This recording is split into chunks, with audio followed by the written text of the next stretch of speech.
Welcome to the Salmon Runs YouTube. Enjoy the video.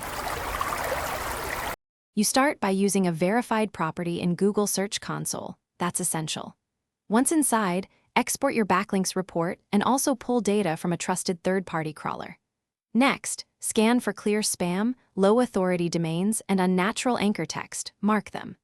At this stage, create a plain text disavow file draft with one domain or URL per line.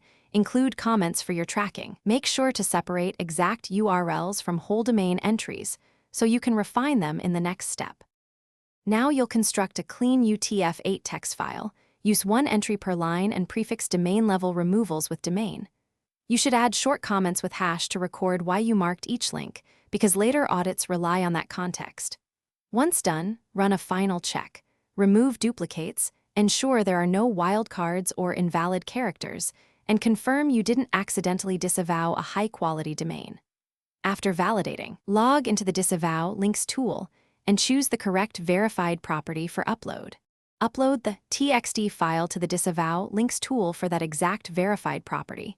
You will get a confirmation, but not an instant effect. Once uploaded, monitor Search Console for changes in manual actions and organic traffic. Changes can take weeks as Google recrawls and reprocesses signals.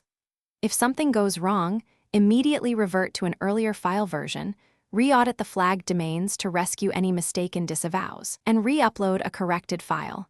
Keep detailed notes so you can explain decisions. Thanks for watching. Consider subscribing if we helped you.